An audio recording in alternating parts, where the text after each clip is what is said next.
meus amigos e minhas amigas, sejam muito bem-vindos ao episódio número 3 da segunda temporada do Pé na Areia, o podcast que dá espaço, palco, atenção, destaque ao futebol praia português.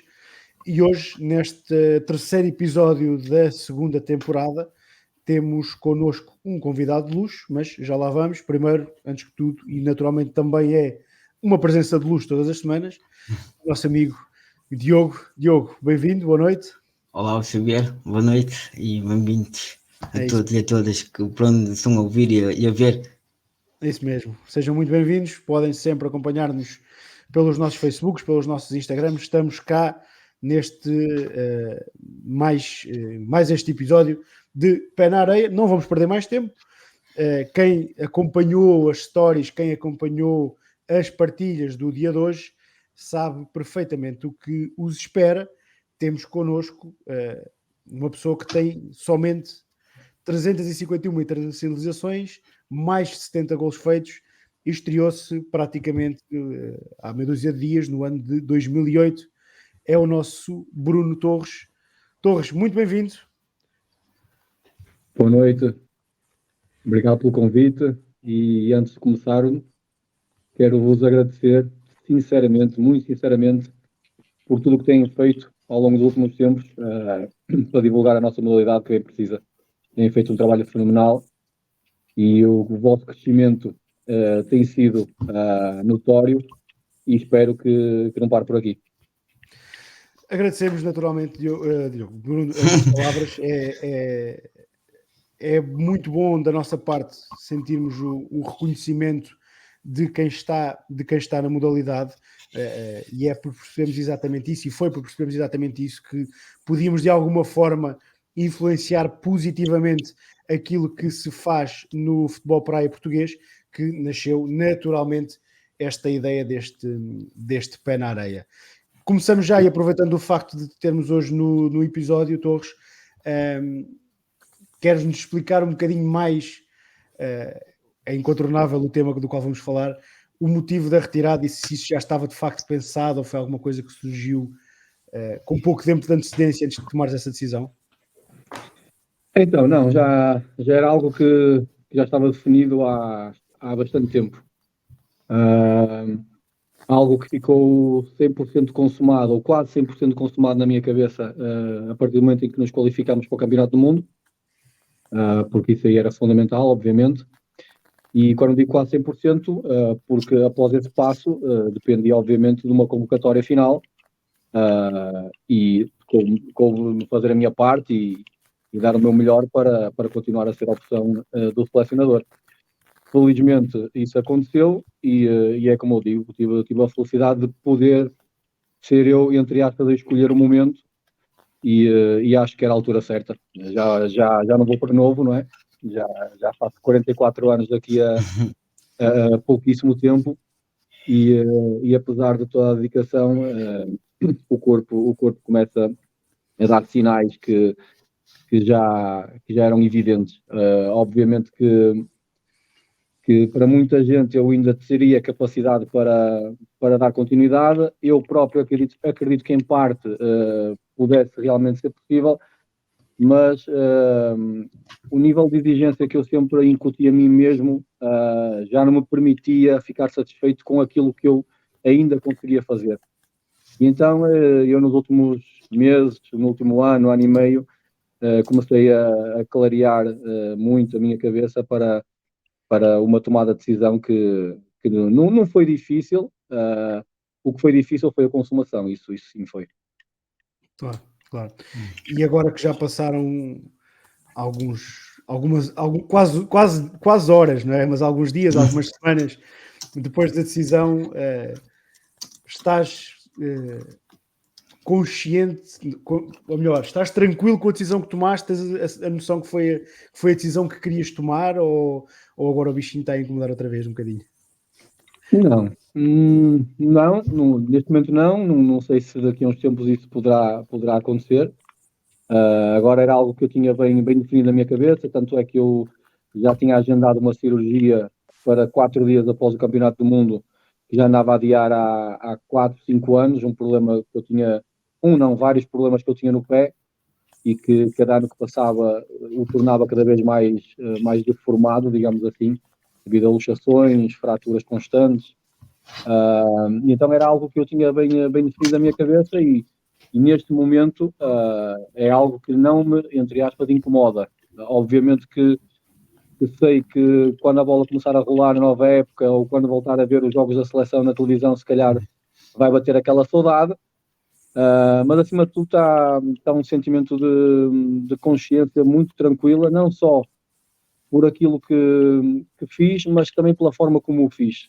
Não só por mim, mas também perante os meus companheiros e toda a estrutura e a federação, porque se é algo que eu fui fazendo ao longo de todos os anos e principalmente nestes últimos anos foi cuidar de mim para continuar a dar o meu melhor, mas ao mesmo tempo dar o meu contributo de uma forma bastante vincada para que a minha sucessão e a de jogadores como eu que chegam ao seu momento de retirada fosse algo mais certo, fosse algo que tivesse, digamos assim, um seguimento adequado, porque a gente sabe que infelizmente a nossa modalidade ainda está numa fase, digamos que embrionária, e apesar de já começar a haver muitos jogadores de futebol de praia, o nível de exigência para competir a nível internacional e representar uma seleção como a portuguesa é demasiado elevado ainda. E então nós temos que ter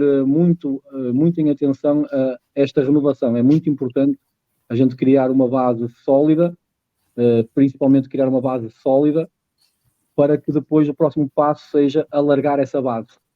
Então, essa também foi uma das minhas preocupações ao longo destes últimos anos. Certo, entendido, perfeitamente entendido, faz todo o sentido o que estás a dizer. Torres,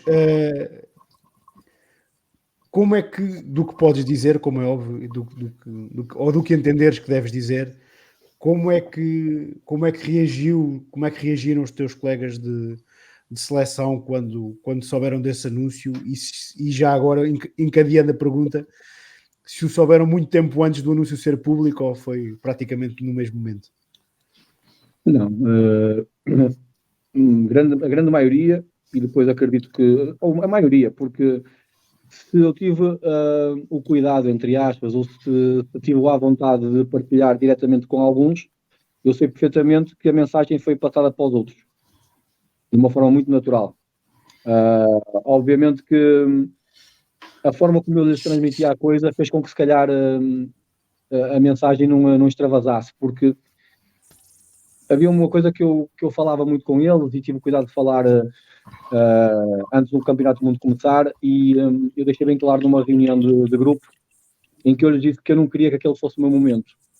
E este Campeonato do Mundo, este último Campeonato do Mundo, eu não queria que fosse o meu momento. Não tinha nada que ser o meu momento. Para mim era mais um Campeonato do Mundo, já era o 8º. Eu sabia que ia ser o último, mas a minha mentalidade não me permitia pensar nisso, porque eu queria estar até ao último segundo com o mesmo empenho, com a mesma dedicação, com a mesma concentração, porque quer queiramos, quer não, quando a gente sabe que está a chegar ao fim da linha, há certas pessoas que relaxam. Como quem? Agora é deixar andar, estou a acabar, já não, se correr bem correu, se não correr bem não correu, e eu não sou assim. E essa era uma das minhas preocupações, e a outra era porque se aquele momento tinha que ser de alguém, era, por exemplo, dos jogadores que se iam estrear no Campeonato do Mundo, daqueles que podiam ser um segundo Campeonato do Mundo e em que a expectativa sobre eles já era maior do que no anterior, a cobrança poderia ser maior. Então, todas as minhas energias foram canalizadas para criar condições para que todos os outros se pudessem apresentar, principalmente mentalmente, da forma certa, porque a parte física, técnica e tática estava a ser tratada pela equipa técnica, obviamente, mas a parte mental, aquela tal relação do jogador mais velho com os jogadores mais novos, a experiência, a transmissão do conhecimento, essa foi uma das minhas preocupações. E então a mensagem foi-lhes passada, a alguns diretamente, a outros indiretamente. Em momentos de maior descontração havia alguns que me diziam que eu não ia acabar, que ia acabar por continuar, que ia mudar de ideia. Mesmo eu lhes dizendo que tinha uma cirurgia, uma cirurgia complicada já agendada. Mas pronto, as coisas foram feitas de tal forma que o foco desviou-se quanto baste da minha situação para ficar exatamente onde devia, que era na nossa competição, no nosso desempenho no Campeonato do Mundo. E depois, o que mais custou foi realmente o finalizar do jogo contra a Bielorrússia, aqueles momentos logo após, a ida para o hotel, a comida que não queria descer no jantar e depois a reunião que eu pedi para que acontecesse naquele momento para, digamos assim, dedicar umas últimas palavras ao grupo. E aí sim, aí foi realmente difícil. Aquele malvado apito final do último jogo é sempre uma coisa que nos fica Exato. lá é o apito que parece que dura mais tempo do que todos e parece que entra mais nos ouvidos do que todos os outros apitos. No dia em que se decide parar é mesmo o que mais incomoda, percebo perfeitamente, Torres. Duas coisas antes só de eu passar aqui a bola ao Diogo, que também tem algumas perguntas que te quero lançar. Primeiro, relembrar e agradecer para já as pessoas que já estão a interagir connosco aqui nas nossas redes sociais, a deixar os comentários. Nós já vamos trazer aqui os comentários, os que for possível. Quem está no Instagram, pedimos desculpa, não conseguimos trazer para o ecrã, mas estamos atentos também. Agora quem nos segue nos Facebooks, nós já trazemos os vossos comentários aqui para o ecrã e as perguntas, porque há aqui algumas perguntas também interessantes que nós queremos já desde seguida também fazer ao Torres.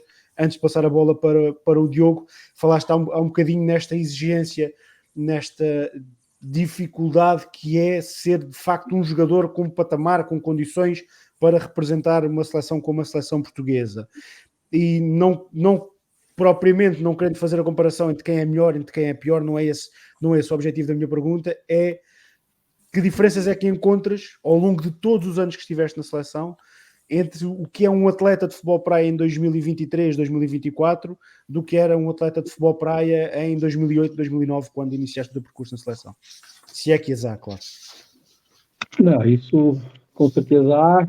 Acredito que fosse tema para conversa para várias horas. Agora, aquilo que eu acredito é que a evolução do atleta foi quase que uma obrigação, porque a modalidade também evoluiu. A modalidade em si, ok? E o jogo, com as adaptações constantes, mudanças de regras, fez com que, ao longo dos anos, aquilo que era natural há 15, 20 anos atrás, deixasse de ser, que era ex-jogadores de futebol, ainda jogarem futebol de praia e até competirem pelas suas seleções. A exigência tornou-se demasiado grande. E outra grande diferença, entre várias, não é? É que antigamente, se calhar, a preparação do jogador de futebol praia atingia-se à época de verão. Quanto muito, 2 meses antes, ali na primavera. Fora isso, só aqueles, se calhar, que já estavam num patamar de exigência demasiado elevado, não era elevado, era demasiado elevado, vamos a comparar com, porque havia uma discrepância muito grande. A diferença que existia entre um Madger e todos os outros era muito maior do que a diferença que existe entre um B. Martins ou um Jordan Santos ou um Léo Martins, que são dos melhores do mundo atualmente, e os restantes. A diferença já não é tão grande. Claro. Antigamente era, e agora não é. E acredito que nos últimos 10 anos foi algo que me motivou. Tu já vês muitos jogadores, não só os de elevado patamar, trabalhar 7, 8, 9 meses por ano, ou até mais. E eu acho que o grande segredo desta quase última década da seleção nacional e de todos os títulos que a gente conquistou, esteve aí, na mudança de mentalidades. Porque eu lembro perfeitamente, desde 2008 a 2012, 13, 2012 tive a minha lesão grave no joelho, nesse período, o número de títulos e o número de finais que nós conquistamos ou atingimos foram bem menores do que aquilo que nós conseguimos a partir daí. E isto porquê? E era algo que eu notava. Eu sou da área de educação física, sou da área de desporto, E eu falava muitas vezes com os meus companheiros que nós, nas decisões, a nossa equipa quebrava muito. Fisicamente, os níveis não eram suficientes para chegar às finais das competições, ao fim de 3, 4, 5 jogos consecutivos, e nos apresentarmos em condições de disputar os títulos. Tínhamos muita qualidade, sempre tivemos, mas faltava algo. E esse até foi um dos motivos. Eu, na altura, não era muito fã das redes sociais. As redes sociais também há 10 anos atrás não eram o que são agora. E um dos motivos que me levou a tornar mais ativo nas redes sociais foi quase que um espicaçar dos meus companheiros que na altura mais frequentemente iam à seleção. Eu comecei a postar os meus vídeos de treino, fazendo chuva ou fazendo sol ou fazendo vento ou não, todos os dias, durante todo o ano, para lhes mostrar que eu, se calhar, em condições piores do que as deles, porque no Sul, normalmente as condições não são tão más como no Norte, e eu estava lá a fazer a minha parte. E depois, qual era o benefício que eu pessoalmente tinha disso? É que era notória a capacidade física do Torres, há 10 anos atrás, comparativamente com os outros. Pelo menos era aquilo que eu sentia e era aquilo que muitas pessoas me diziam. E isso aí só comprovava aquilo que eu já achava pessoalmente. Não querendo me achar mais do que ninguém, mas eu, na altura, conseguia perceber que eu conseguia estar um pouco acima dos meus companheiros nessa parte. Poderia não ter outros atributos que muitos deles tinham, mas naquele eu fiz-me valer dele durante toda a minha carreira. E a partir do momento em que se começou a ver vários atletas de várias zonas do país, principalmente aqueles que frequentemente iam à seleção, a começar a trabalhar mais do que 3, 4 meses no ano, foi aí que a gente começou a chegar às finais mais vezes ainda e começamos a conquistá-las.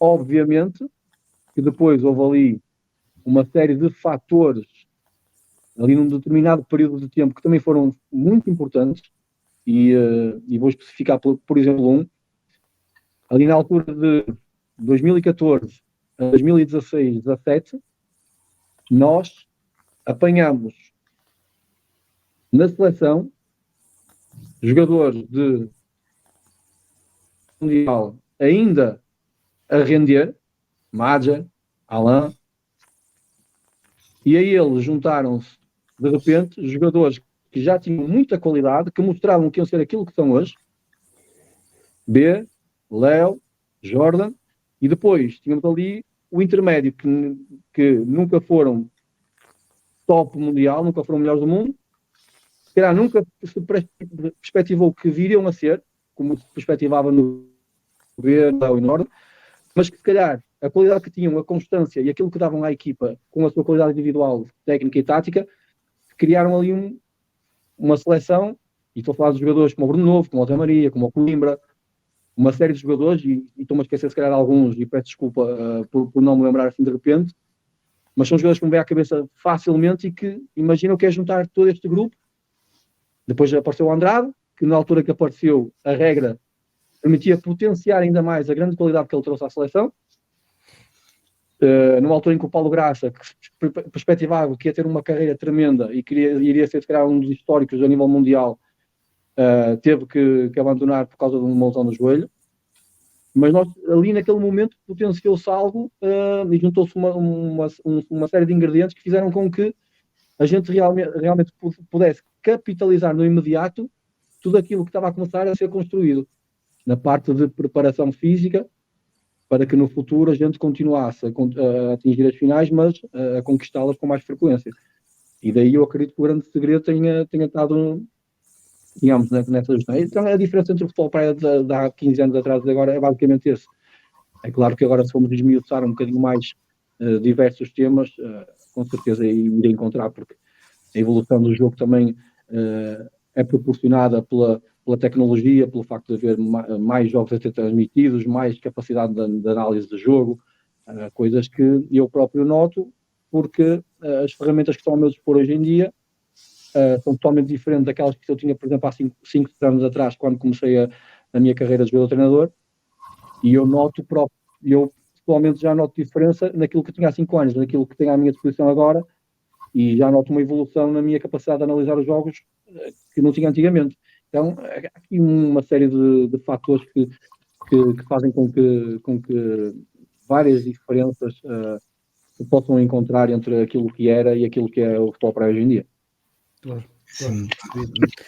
percebido. Eu só agradecer aqui à Felicidade Fátima Ferreira, que já deixou aqui os comentários também, à Sara Marques, e antes de passar ao Diogo, vou só trazer aqui e aproveitar a pergunta do Ruben Meireles, porque é uma pergunta perfeitamente interessante. Diz boa noite aos três, e quem é que vai herdar a braçadeira? Isso aí pode haver mudanças, mas tanto quanto eu sei, quem era o segundo capitão ainda há pouco tempo era o Coimbra. E acredito que vai ser ele a herdar a braçadeira, sem dúvida alguma. Fica o mistério mais ou menos desvendado. Diogo. Então, bem, antes de mais agradecer ao Torça as palavras que tiveste no início com o projeto. Tu que ainda por cima foste um dos que sempre me apoiou desde o início, por isso é mais um motivo para agradecer tudo o que tens feito e ajudas-me neste grande projeto que é o Futebol Praia Portugal. Queria voltar um bocado atrás da tua carreira, ou seja, ao início, e queria que me explicasses, e até se estão a ouvir e ver, como é que passaste do futebol 11 para o futebol de praia há uns tempos atrás, muito tempo atrás. Ora bem, fazer um pequeno enquadramento. Eu fiz a minha formação de futebol de 11 no Varzim. Na parte final da formação eu já tinha definido que não iria querer seguir carreira profissional de jogador, talvez por acompanhar a carreira do meu pai e perceber algumas dificuldades que na altura se constatava na carreira de jogador e futuramente treinador. Então eu tinha bem definido na minha trajetória de vida que queria fazer faculdade. E tanto é que quando entrei na faculdade, no primeiro ano, eu deixei de jogar futebol completamente. Eu tive um ano a estudar em Rio Maior e durante esse ano não joguei futebol. Quando pedi a transferência de faculdade para o Norte, nesse meu segundo ano de faculdade, surgiu o convite de um grupo de amigos para jogar futebol de 11 numa equipa da Distrital aqui de Braga. Então fui basicamente, digamos que, para estar com os meus amigos, para me divertir um bocado. Obviamente que eu levava sempre as coisas muito a sério, eu também não gosto de dizer que foi para me divertir, mas o que é certo é que durante o meu período de faculdade, ano após ano, época após época, eu fui, entre aspas, fazendo boas épocas, me destacando em alguns aspectos na posição em que jogava e comecei a conseguir conciliar com a faculdade pelo facto de nessas equipas treinar somente à noite. E depois houve ali uma fase em que até tive a possibilidade de fazer uns treinos à experiência no Passos Ferreira, a convite, só que optei por não aceitar e nem sequer lá ir, porque depois iria-me obrigar a congelar a matrícula na faculdade, deixar a faculdade, e eu não queria, e acabei por ir jogar para o Pé das Rubras, para o Esposende, que já era a segunda divisão B, a terceira, mas que eram equipas que treinavam à noite na mesma e permitia-me conciliar. Quando eu ia para o último ano de faculdade, tinha que fazer o estágio, e era um ano que eu sabia que ia ser muito importante, porque tinha que ter uma boa nota para subir a média, questões depois que seriam importantes para a minha atividade profissional, e eu nesse ano deixei de jogar futebol. Deixei de jogar futebol e ia só fazer o estágio da faculdade. Tinha que dar aulas, tinha que preparar as aulas, tinha muito trabalho. E então, esse aí foi um momento que eu considero que parece que foi quase que escrito. Porque antes disso, como qualquer miúdo aqui da Póvoa, eu, desde os meus 10, 11 anos, entrava em todo tipo de torneios de futebol praia. E eu jogava com um grupo de amigos que me acompanhava nesses torneios, íamos jogar ao Norte de Espanha, e nós tínhamos uma boa equipa. Nós ganhámos a maior parte dos torneios aqui na Zona Norte, aqueles torneios organizados pela Sport Zone, por aí fora. E houve um período até, com uma altura que alguém do Porto foi ver um torneio, e eu por acaso nessa altura não estava, e convidaram 4, 5 ou 6 dos meus amigos para ir jogar para o Porto. E eu depois acabei por me juntar a eles, passado um ano e meio. E a coisa aí que ficou um bocadinho mais séria. Na altura em que eu deixo de jogar futebol e que já estou a jogar no Porto, é quando a Federação pega no futebol praia, digamos assim, e surge a primeira convocatória, porque até então não era por convocatória. Aquilo era um grupo de jogadores da zona de Lisboa, juntavam-se ali alguns da Figueira, da Nazaré, e iam representar o país. Quando a Federação pegou no futebol praia e foi através do facto, na altura, do selecionador José Miguel Mateus ver os jogos dessas competições em que entrava Porto, Benfica, Sporting, digamos que as equipas de maior emblema a nível nacional. E coincidência, logo na primeira convocatória, eu fui convocado. Então, esta coincidência de deixar o futebol de 11 e, de repente, o futebol praia tornar-se bem mais sério, fez com que, a partir daí, eu começasse a levar o futebol praia um pouco mais, digamos, para o caminho que acabei por enverdar, tornando-me, ou sendo profissional, não o sendo, digamos assim. Eu trabalhava como profissional, dedicava-me como profissional, mas ainda não o era. E pronto, também o facto do futebol praia me permitir continuar a conciliar com a faculdade, com o trabalho, com o estágio, por aí fora, fez com que as coisas depois passo a passo se fossem desenrolando, fossem proporcionando, e o resto é história, digamos assim. É uma rica história. Então, podemos dizer que desde o início ambicionaste ser profissional e ter essa carreira, ou foi algo que foi surgindo com naturalidade com o passar dos anos? Não, foi algo que surgiu, que não era expectável, porque eu nem sequer imaginava que algum dia poderia chegar à seleção nacional. Na altura nem sequer me passava pela cabeça que de repente a Federação pegasse na modalidade.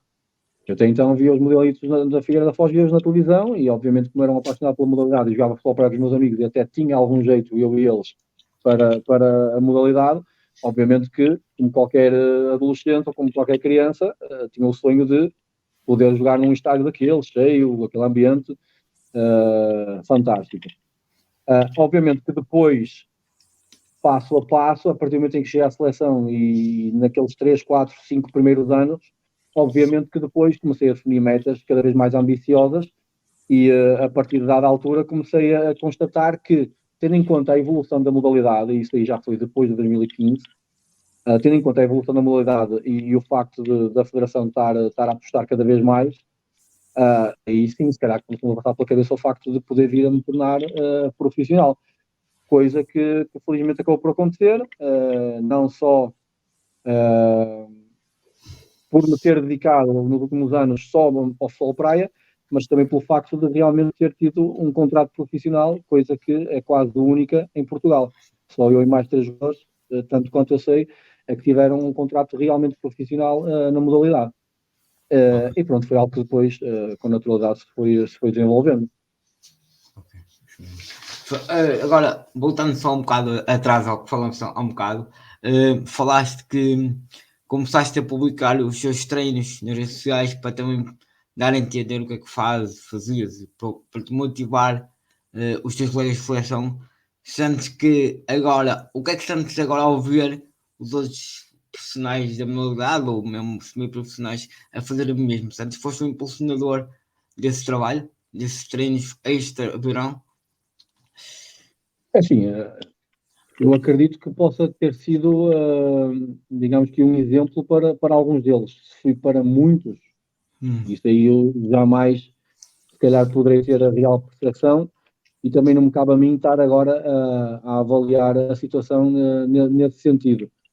A minha intenção foi muito clara, e acredito que, pelo menos perante aqueles que depois, com quem eu convivi mais diretamente, acredito que perante eles surtiu algum efeito, ou bastante efeito.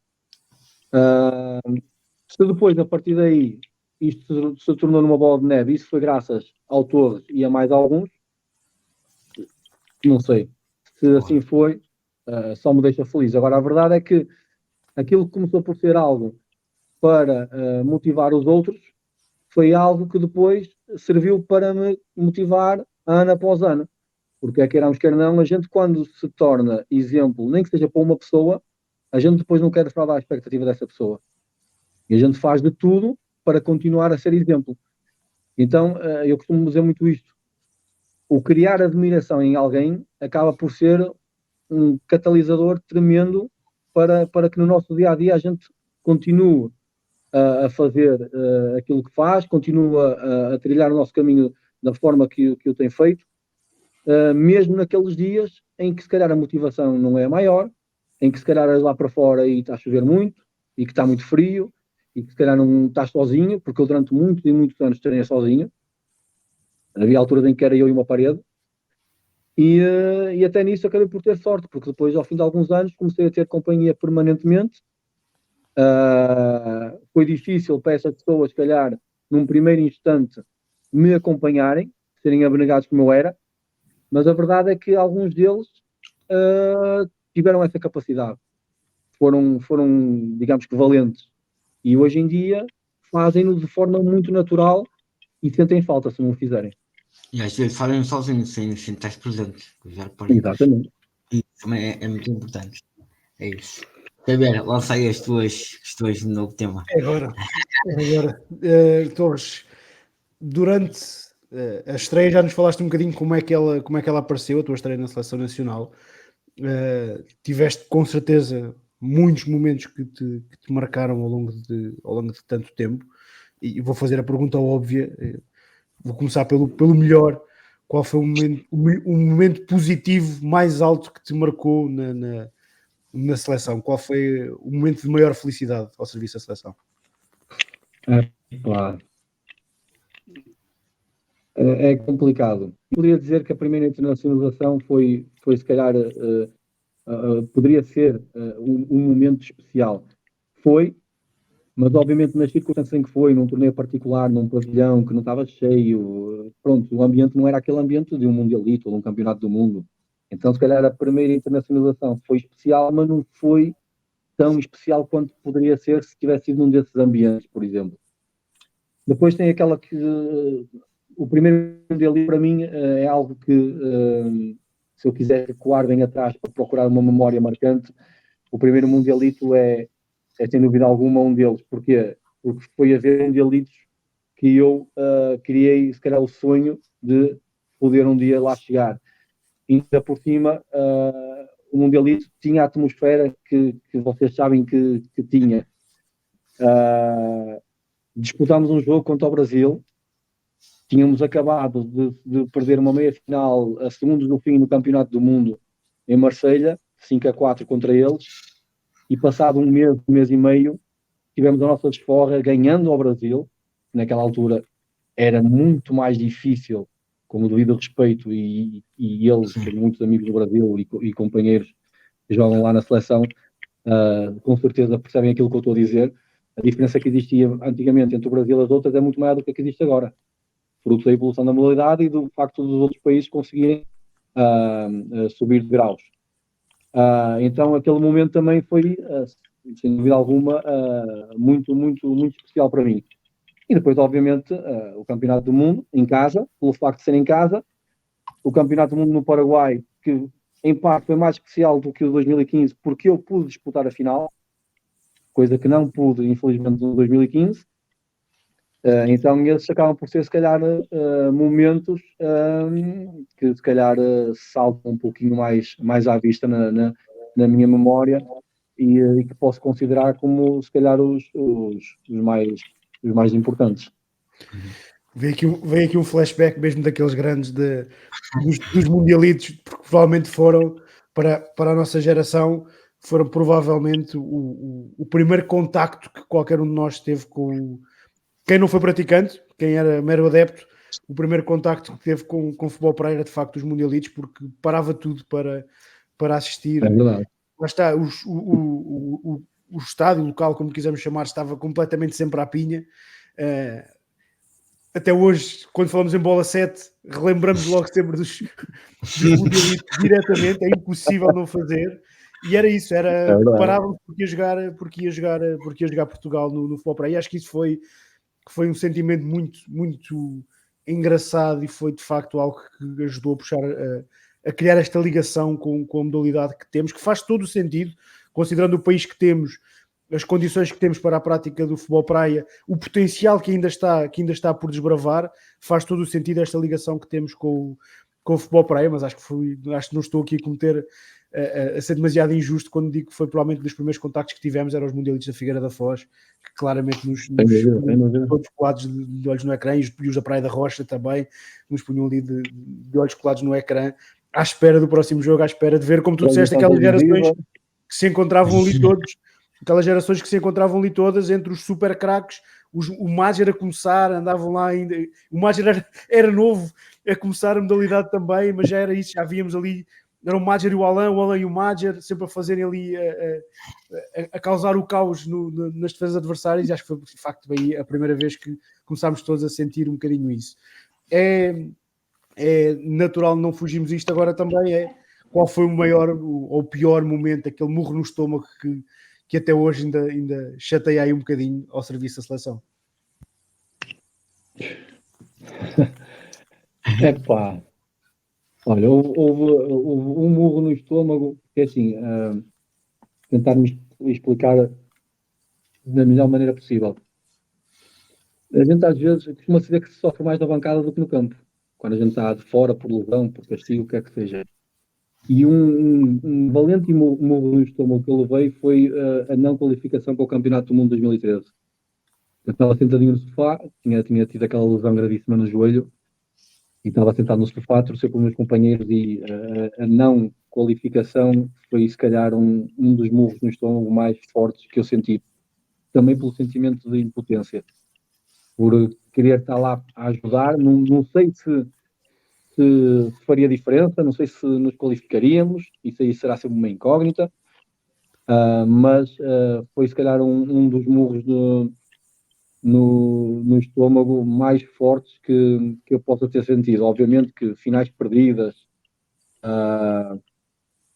também acabam por ser momentos que nos deixam uma marca.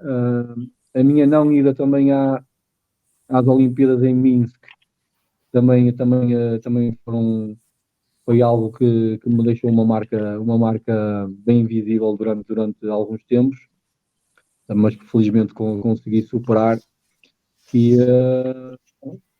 pronto, fora isso, obviamente, foi como eu falei, finais perdidas, jogos bem disputados e que nos poderiam dar acesso a finais ou a conquistas, acabam por ser momentos complicados. O que é que ficou por fazer ao serviço da seleção estes anos todos, Torres? Olha, faltou ganhar mais um título mundial, que era algo que eu queria muito. Não tinha que ser este, o último, não é? Podia ter sido antes. Acho que houve ali momentos em que poderíamos ter, em que tínhamos condições e poderíamos ter conquistado mais um neste período em que eu tive na seleção. Se formos a ver bem, 2008, logo no meu primeiro ano de estreia, não seria surpresa para ninguém se a gente tivesse ganho aquela meia-final ao Brasil, e depois, com certeza, as odds iam estar a nosso favor na final, porque éramos superiores e só tínhamos que mostrá-lo dentro de campo. Em 2009 já não posso dizer o mesmo. 2011 também foi um ano em que poderíamos ter lá chegado, perdemos novamente a meia-final contra o Brasil. Não foi tão disputada como em 2008, mas também, se não tivéssemos cometido se calhar ali alguns erros, poderíamos ter sonhado conquistar o título aí. Foi aí que a Rússia começou, digamos, a sua história. 2013 não tivemos presentes, 2015 ganhámos, 2017 novamente quarto de final contra o Brasil, sofremos um golo também na parte final do jogo, num jogo super equilibrado em que também poderíamos ter sido felizes, e a partir daí tudo era possível. 2019 campeões do mundo, 2021 para esquecer, e agora um valente murro no estômago a um milésimo do fim. Então acredito que isso pudesse ter sido algo que me faltou ganhar na seleção, a medalha de ouro olímpica, que acabei por não conquistar, que era um sonho que eu tinha. Fora isso, fiz tudo. Ri, chorei, marquei golos, fiz cortes que se calhar valeram golos, dei o meu melhor em todos os momentos. Acredito que fui um bom companheiro, que acrescentei e contribuí para o crescimento de muita juventude que agora está aí firmada na seleção, e é um sentimento de dever cumprido, digamos assim. Faltou só a Taça Intercontinental, mas isso ainda não a conquistamos. Tivemos perto na final com o Brasil, em que a gente perde por 2-0 só o erro, em que não. Exato. Mas a Taça Intercontinental, Diogo, foi algo que a dada altura eu criei expectativa e coloquei quase que na minha listinha de objetivos a cumprir como um deles, mas a partir de certa altura quase que desapareceu, porque a nossa presença não era constante. Pois, se fosse uma verdade. competição que a gente todas as edições estivesse presente, a expectativa realmente poderia ter razão de ser e a ambição de ir ganhar iria se tornar quase que uma obrigação para nós, porque a gente ia ter que ganhar uma delas. Não tenho dúvida que iríamos conseguir. A partir do momento em que a nossa presença não é constante, a preparação acaba por não ser a melhor, porque tu não sabes se vais ou não estar nessa competição. A própria federação às vezes não tinha condições, tendo em conta a organização, de perceber se iria ser convidada, se iria participar. Então a própria federação não tinha como criar, se calhar, um planeamento para que nós também, individualmente ou em grupo, pudéssemos nos preparar para de repente ir lá e ganhar. Houve muitas intercontinentais em que a gente, se calhar, só soube que ia pouco tempo antes e a preparação já, se calhar, já não foi a melhor. Estás a perceber? Então, acabou por ser um objetivo que foi caindo por terra e que não se tornou prioridade. Pelo menos eu falo assim, eu penso assim, pelo menos para mim. Eu concordo e até acrescento que, no geral, acho que é uma competição que está a perder um bocado o seu valor. Mas é uma opinião pessoal. Não sei, mas pronto. É o que eu tenho visto. Pronto, podemos avançar, né, Xavier? Força. Vamos aqui falar um bocado mais das suas dificuldades, neste caso na tua lesão de 2012. Quando passaste essa grave lesão, achas que esse momento te fortaleceu para o resto da tua carreira?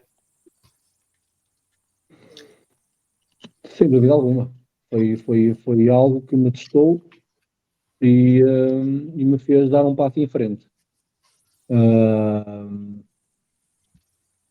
Mais me preparou e maior se tornou o teste, até porque, passado exatamente um ano, foi uma diferença de 2, 3 dias. Teve quase a ser no dia exato. Passado um ano, nós tivemos uma etapa da Liga Europeia exatamente no mesmo sítio. E eu lembro-me de, no primeiro jogo dessa etapa da Liga Europeia, estarmos a aquecer naquele campo em que eu há um ano atrás tinha tido aquela grave lesão e eu estava com uma vontade que esquece. Houve até uma pessoa que no final do jogo veio ter comigo, foi o Tiago Reis, e ele veio-me perguntar: tu tens noção que há um ano, exatamente há um ano atrás, porque na cabeça dele, outro jogador qualquer, se calhar ia entrar ali um bocado, se calhar com receio, se calhar não tão focado, e eu muito pelo contrário. O cada bola que batia no aquecimento parecia que estava mesmo com uma vontade, e foi uma etapa da Liga Europeia que nos correu bem, se não falha a memória, acho que até ganhamos. E então aquele momento foi realmente foi desafiante, mas foi muito importante para mim, sem dúvida alguma, foi muito importante. Acabou por ser um motivo para levar um daqueles murros no estômago que eu falei, né? Porque depois fiquei de fora na qualificação que eu tive que ver pela televisão e para a qual não nos qualificamos, mas foi algo que se calhar me fez em parte ser aquilo que acabei por ser, não é? Mas também durante a recuperação, que foi algo mais rápido do que o esperado, sentiste que podias ter que parar, ter que deixar só a praia? Como é que estavas a reagir à recuperação? Houve um pensamento que depois não se desvaneceu na minha cabeça, porque eu lembro-me exatamente do momento em que eu estava a ter, e eu, na altura o Dr. Brasil tirou uma foto, e eu depois tive acesso a essa foto passado uns tempos. Eu estava sentado na marquesa do hospital, lá em Itália, tipo, com a mão na cabeça, a pensar, e naquele momento passou-me tudo pela cabeça. Tudo. Eu não fazia a mínima ideia como é que estava o meu joelho, o que é que eu iria ter que passar, qual é que ia ser o diagnóstico, e então passou-me tudo pela cabeça. Passou-me pela cabeça que se calhar não poderia voltar a jogar, que se calhar não poderia sequer voltar a praticar desporto, porque eu não fazia a mínima ideia o que é que me iriam dizer após fazer a avaliação, mais minuciosa.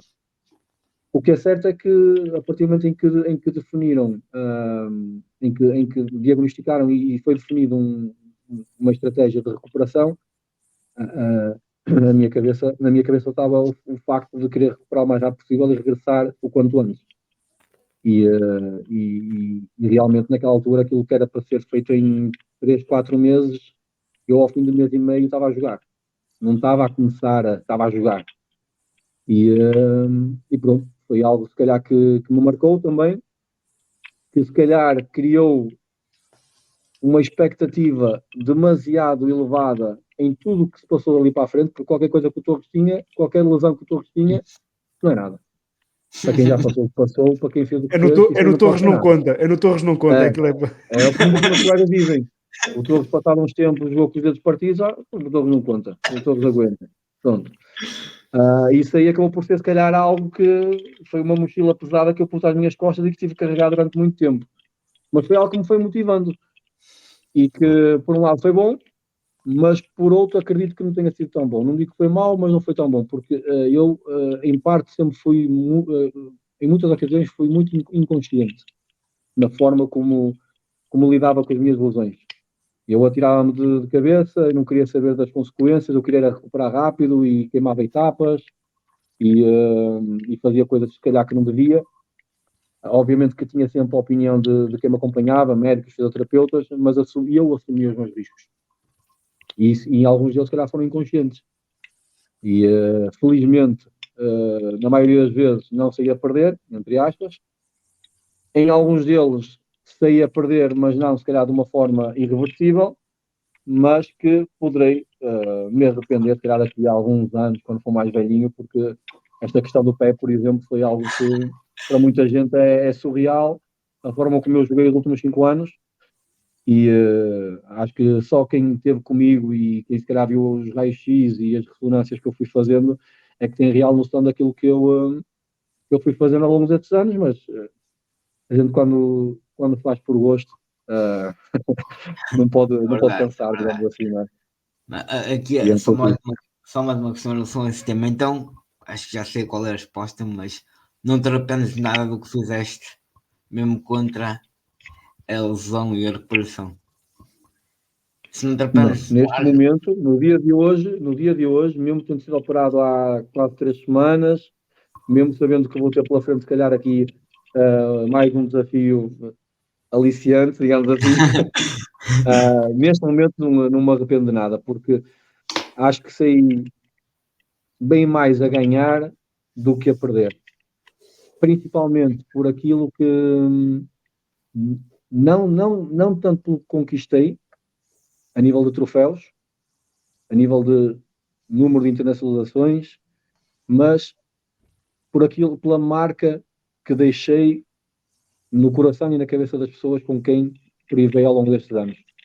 A minha maior conquista não são os mais de, sei lá, 15, 20 títulos pela seleção, os mais de 15, 20 e tal títulos pelas equipas.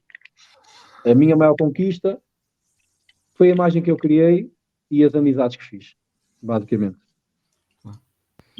E olha que a área da prova ajudou-te imenso. Sem dúvida. É porque é recuperação e crioterapia ao mesmo tempo.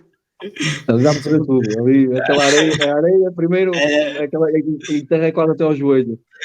Para treinar ali naquela zona de treino é areia movediça. E depois, pronto, dá sempre para ir lá abaixo rapidinho, fazer a recuperação ali junto aos rochedos, com as algas, que também ajuda e tal. É isso, está tudo. Afinal, vamos descobrir que o segredo da longevidade está na Praia da Pova. Torres, vou aproveitar só aqui antes de mudarmos aqui de tema, colocar aqui a questão do Humberto em ecrã, porque é uma questão que nos passa também pela cabeça e, portanto, aproveitamos aqui o balanço. Deixamos a pergunta difícil para o Humberto. Boa noite aos três. Para o Bruno, deixava a seguinte questão. Passa pela cabeça o desejo de chegar ao cargo de selecionador? E, portanto, a questão é esta. Há vontade de um dia voltarmos a ver o Torres na seleção, mas com uma braçadeira diferente no braço? Olha, essa pergunta ou esse tema eu andei a fugir e evitei até há uns tempos atrás, porque era algo que eu, sou sincero, não perdia tempo algum a pensar nele. O meu foco sempre foi jogar na seleção, ser jogador, ser um dos capitães ou o capitão numa fase, entretanto, posterior, e dar o meu contributo à Federação, aos meus companheiros, ao meu selecionador e à sua equipa técnica, através da minha experiência e de toda a minha vivência ao longo destes anos. O facto de, nos últimos 6, 7 anos, acumular funções de jogador-treinador no Braga, e o facto de historicamente o Braga estar a marcar um período que poderá ser considerado um dia mais tarde único na modalidade, faz com que a pergunta fosse, ou o tema fosse surgindo daquele, e eu sempre fugi a ele, e neste momento não é algo que me passe pela cabeça, ou não é algo com que eu perca tempo a pensar. Porque, na verdade, neste momento, a nossa seleção tem um selecionador que tem uma história tremenda, de inúmeras conquistas, com certeza vai deixar um legado, se calhar, difícil de equiparar, no que diz respeito a isso.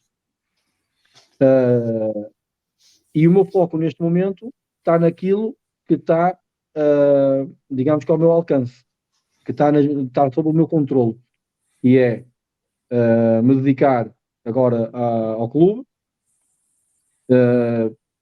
tentar me capacitar cada vez mais naquela que é, se calhar, uma função cada vez mais evidente na minha carreira, na qual eu sempre disse que não me considerava o melhor e não me considerava ainda, se calhar, totalmente capacitado porque eu sempre disse, só no dia em que eu deixar de jogar é que se calhar eu vou começar a caminhar para realmente me capacitar como treinador. Tenho conhecimento? Tenho já 7 anos de vivência como treinador? Tenho. É suficiente? Poderá ser. Não me cabe a mim defini-lo. Não me cabe a mim constatá-lo. Muito menos dizê-lo publicamente. Se isso algum dia me irá levar a outros patamares, a outras viagens, só o futuro dirá. Aquilo que eu sei é que o que quer que possa vir a acontecer no futuro vai depender daquilo que eu faço no presente. Então, aquilo que eu vou continuar a fazer é aquilo que tenho feito até agora. Se calhar agora de uma forma ainda mais dedicada, ainda mais minuciosa, porque o tempo será outro, não é? A verdade é esta. Claro. Bonita forma de responder no dia que o telefone tocar, que lá estará para atender e discutir isto. Vamos deixar o Torres respirar um bocadinho, vamos voltar e vamos apontar agulhas aqui para as competições internas, onde naturalmente o Braga tem um lugar de destaque e ambições legítimas de conquistar coisas, da forma que o tem vindo a fazer nos últimos anos, como o Torres também já apontou, mas antes disso tudo começar, há que haver sorteios, há que haver notícias, há que haver novidades e nesse aspecto temos muita coisa para dizer, não é, Diogo? É verdade, desde sexta-feira que sabemos agora o caminho das equipas que disputam a divisão da Elite, a divisão nacional, Série Norte, Série Sul, e pronto, aqui estão os 3 artigos onde eu falo de cada uma das equipas em cada uma das séries, onde vou explorar o historial de cada as equipas que vão disputar este ano no Campeonato Nacional. Convido toda a gente a ler ou voltar a ler e a ficar a conhecer as equipas deste 2024. Penso que vai ser mais uma temporada muito bem disputada, muito equilibrada, com algumas surpresas e com muito futebol de praia. Por isso estejam atentos aos próximos dias, que mais notícias poderão surgir. Também vão começar os calendários, as jornadas, os locais. Por isso, mencionar que estejam atentos ao Futebol Portugal, seguindo no site, redes sociais, o WhatsApp, que pronto, vai aparecer mais informações sobre este nosso campeonato que está aí a chegar. Antes disso, ainda temos a Supertaça, onde o Braga estará presente com a Torre. Já sabemos que será disputada em Buarcos, no Figueira da Foz, no dia 25 de Abril. Por isso também vamos arrancar em força esta temporada de 2024. É isso mesmo, quem quer acompanhar as novidades já sabe o que tem que fazer, futebolpraiaportugal.pt, e por lá também tem sempre as ligações diretas aqui ao nosso pé na areia e também, como o Diogo referiu há bocadinho, a possibilidade e a facilidade de aderir ao grupo do WhatsApp e receber sempre em cima do acontecimento as mais recentes notícias e atualidades sobre o futebol praia em Portugal. E relembrar que o grupo do WhatsApp será provavelmente, o canal do WhatsApp será provavelmente o local que mais rapidamente trará ao longo da temporada os resultados das mais variedíssimas competições. Portanto, quanto mais não seja, por isso e por muito mais, vale a pena seguir o site e começar também a acompanhar o canal de WhatsApp. Torres, um pequeno comentário teu, até porque felizmente a nossa conversa está a decorrer às mil maravilhas em termos de tempo e já estamos há praticamente 1 hora de podcast e parece que começámos há 10 minutos atrás, mas aproveitava para te pedir aqui um bocadinho um comentário teu sobre sobre os sorteios, se assim quiseres fazer, mas nomeadamente o sorteio do campeonato de elite, aquele onde estás mais ativamente presente, mas antes dos sorteios, aliás, ou depois, como entenderes, um pequeno olhar teu sobre a evolução do nosso campeonato e das competições internas, se há de facto e notas de facto uma evolução, se estamos a ir no caminho certo, se há algo que temos que repensar de forma diferente. Deixa-nos um bocadinho a tua visão de quem vive e quem viveu, vive e viverá estas competições por dentro, se calhar melhor e mais do que ninguém. É assim, a gente poderá, quando a nossa expectativa e a nossa exigência é elevada, a gente tende a olhar para as coisas de determinada forma e facilmente conotá-las, se calhar, da forma errada, quando principalmente acha que não está onde a gente gostaria que estivesse. Se eu te disser que isto está onde eu gostaria que estivesse, vou estar a mentir, obviamente. Mas com isto não estou a querer fazer nenhuma crítica. Vamos a constatar um facto. Desde 2015 para a frente, notou-se que o crescimento foi gradual e notório. E a verdade é que a pandemia veio complicar bastante aquilo que estava a ser um crescimento notável. No que diz respeito à adesão de equipas, à qualidade dos jogadores, à qualidade dos jogadores estrangeiros que cada vez mais participavam nas nossas competições, não só na primeira divisão, mas também na segunda. E a verdade é que a pandemia veio, eu também sempre fui muito a favor de que não nos podemos desculpar de tudo e dizer que a pandemia foi se calhar o principal motivo. Mas também não vamos fugir à realidade de que realmente provocou ali um revés muito grande. E houve ali, se calhar, um decréscimo e um turbilhão de situações que fizeram com que as dificuldades surgissem, mais uns do que outros, o que fez com que alguns conseguissem se aguentar e outros não. Depois começou, se calhar, pouco a pouco, a gente começou a respirar um pouquinho após a pandemia e se calhar houveram meios em que calma e não se teve e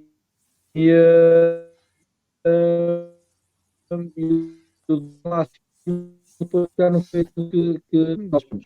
E fez com que se calhar aquilo que poderia ser uma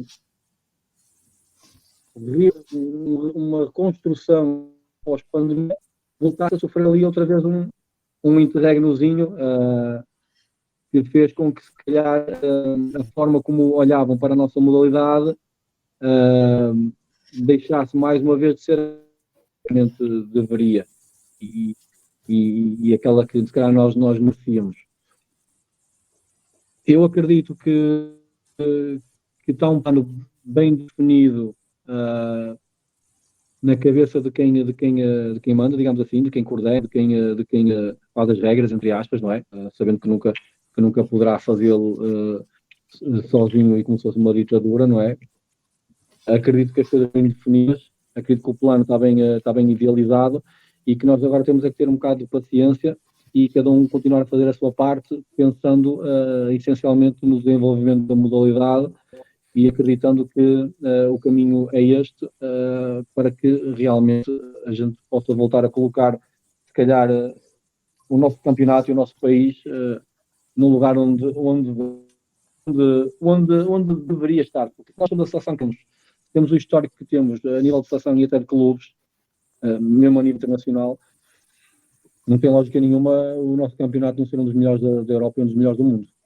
Então eu acho que temos que nos focar bastante nisso e ter a capacidade de perceber que havia uma coisa que eu também ia dizendo muito em muitas ocasiões ao longo dos últimos anos. Eu quero alguma coisa para mim e eu não me devo comparar com os outros. Eu devo me focar naquilo que eu sou, naquilo que eu posso dar e através disso exigir para mim. Eu só posso exigir para mim através daquilo que eu sou e daquilo que eu faço, não daquilo que eu possa achar que os outros têm e que eu deveria ter. Então eu sempre fui a favor de que a gente não se deve comparar, por exemplo, com o futsal. Para nada. Futebol praia, se quer trilhar o seu caminho e se quer conquistar o seu espaço, não pode estar constantemente, mas o futsal isto, mas o futsal aquilo. O futsal é futsal. E o que tem por mérito próprio. E se calhar teve de uma forma diferente, porque há pavilhões em todo o país. Norte a sul, interior litoral, há pavilhões em todo lado. Ou seja, a facilidade de propagação de uma modalidade dessas é totalmente diferente da nossa. Então, a gente não pode se comparar com algo que, na minha opinião, é incomparável. Ok? Então, da mesma maneira que a gente não deve fazer isso, a gente também não pode achar que o nosso caminho tem que ser, em alguns aspectos, idêntico àquilo que é o futsal. A nível de desenvolvimento da modalidade, de estruturação do calendário, o que quer que seja. Então, de uma vez por todas, eu acho que as pessoas que estão na coordenação, e é isso que eu acredito que estão a fazer, pelo menos aquilo que eu vejo, na praia, que ajustes poderão ser necessários para que o nosso campeonato, a ter que ser alterado em algum aspecto, ou seja, para que ele seja mais competitivo ainda e que cresça ainda mais e que seja mais aliciante para ter mais e melhores jogadores, porque isso aí é que vai potenciar o desenvolvimento dos jogadores mais novos. Precisam de espaço, é verdade, mas precisam também de competitividade. Precisam de um misto de tempo de jogo, mas de qualidade de jogo, qualidade de desafio de jogo. E pronto, é um pouco isto. Acredito que as coisas pouco a pouco vão voltar àquilo que iriam acabar por ser se não houvesse uma pandemia, por exemplo. Exato. Perfeito. E o que é que podemos... Falaste aqui em competitividade, falaste em evolução, e essa competitividade, essa evolução e essa vontade ou esse olhar para dentro para fazer as coisas melhor sem estar demasiado preocupado com o que está à volta, tem sido praticamente é um lema demasiado grande, mas é o lema do Sporting Clube Braga até agora no futebol praia, fazer as coisas bem, fazer as coisas bem feitas, digamos assim, fazer e fazer bem feito. Nesse sentido, o que é que podemos esperar deste Sporting Braga versão 2024? Olha, é uma pergunta que me têm feito quase todos os anos, principalmente nos últimos anos. Por este ou por aquele motivo, ou porque se ganhou tudo, ou porque não se ganhou algo, ou porque já não se ganha uma competição internacional há 3, 4 anos, ou porque vem este jogador, ou porque sai aquele jogador. Então a pergunta acaba sempre por surgir. A minha resposta é sempre a mesma. O Braga não vai estar nem mais forte, nem mais fraco. O Braga vai continuar forte. E vai continuar a lutar em cada jogo por cada vitória, de maneira a chegar o maior número de vezes às finais e tentar vencê-las. Eu sei que parece clichê, eu sei que parece discurso já padronizado, mas é verdade. O Braga vai continuar a fazer jus àquilo que tem feito nos últimos anos e vai continuar forte. Se vai ser o suficiente para acabar novamente à frente dos outros, só o futuro dirá. Aquilo que eu sei é que os desafios que nos são lançados todos os anos são cada vez maiores. As dificuldades são cada vez maiores. Mérito dos nossos adversários, mérito do trabalho que é feito em cada uma dessas equipas, e nós só temos é que continuar a fazer o nosso para tentar continuar a ser merecedores daquilo que temos feito até então. É isso, pode ser um discurso clichê em qualquer outro dos locais. No Braga, faça aquilo que tem vindo a fazer, é apenas a constatação que a naturalidade no Sporting Clube Braga, no Futebol Praia, se vai manter, ou seja, é isso que estás a dizer e bem, continuará a ser sempre uma equipa fortíssima, e depois, como tu dizes também, e quem anda há muito tempo na modalidade, como tu, sabe exatamente isso, que é, às vezes a bola entra, às vezes a bola não entra. Agora, o estar lá e o chegar lá é que é mérito próprio e é que é trabalho próprio. Depois, é o bom e o mau que têm os desportos, nomeadamente os desportos coletivos, é a bola que entra e a bola que não entra, é isso que os torna também tão apaixonantes. Meus amigos e minhas amigas que têm estado desse lado, estamos há 1h06 à conversa com o Torres. Podíamos estar mais, ou podíamos inverter aqui os números e podíamos estar mais 6 horas e 1 minuto sem grande dificuldade. Há muita coisa para falar, há muita coisa para dizer, mas também aqui temos que adaptar o nosso tempo a quem nos está a seguir desse lado, que quem nos vê em direto são praticamente 10h10 da noite, quem nos vai ver depois em indiferido irá com certeza tirar 1 hora do seu dia de trabalho ou do seu momento de descanso, e é 1 hora bem emprego, como vão perceber ao longo do tempo, mas quanto a nós temos que ir aqui encerrando e naturalmente, Bruno, deixava-te a ti aqui as honras de deixares as tuas últimas palavras nesta nossa emissão. Não, se calhar vou acabar da forma que iniciei, porque acho que nunca é demais enaltecer aquilo que vocês têm feito. É realmente um trabalho fantástico, porque divulgar, se calhar, modalidades que já, se calhar, provocam outro tipo de impacto na maioria das pessoas, acaba por ser mais fácil. A gente fazê-lo numa modalidade que, se calhar, move muita gente, atenção, move muita gente, mas não move multidões ainda. É algo que a gente ambiciona, acredito que vocês os dois também, e acredito que isso é um dos grandes motivos para vocês, se calhar, não deixarem de acreditar naquilo que estão a fazer. Porque é como se costuma dizer, e eu digo isto muito, falei com os meus companheiros de seleção agora nestes últimos tempos, é tal coisa, aquelas conversas que em final de carreira vão surgindo. E eles, neste momento, estão a desfrutar de algo que há 15 anos atrás eu não tinha. Eu e os meus companheiros da altura não tínhamos. Eu sou do tempo de levar o material às costas para ir treinar. E hoje em dia, as condições que a Federação dá à Seleção Nacional são condições de luxo, digamos assim, não é? E é muito fácil agora, entre aspas, obviamente é muito fácil ser jogador da Seleção Nacional. Dá prazer, dá gosto. Se calhar, comer o pão que o diabo amassou, como a gente teve que fazer, se calhar, há 15, 20 anos atrás, já não dava tanto gosto. E aquilo que vocês estão a fazer agora, se calhar, daqui a 10, 15 anos, vocês ou alguém que vai estar com vocês vai ter 10 vezes mais prazer do que aquilo que vocês estão a ter agora. Mas aquilo que vocês estão a ter agora é mais do que suficiente para vocês continuarem a fazer. E isso é que é o importante. Isso aí é que é de enaltecer. Vocês com pouco estão a tentar fazer muito. E estão a consegui-lo. Ano após ano, nota-se que estão a consegui-lo. E a mensagem com que eu quero terminar a minha intervenção é mesmo esta. É realmente vos agradecer, enaltecer o vosso trabalho e estar à disposição para aquilo que vocês quiserem, daquilo que me for possível, eu estou sempre à disposição para vos ajudar. Perfeito. Muito obrigado, naturalmente, pela nossa parte. Diogo.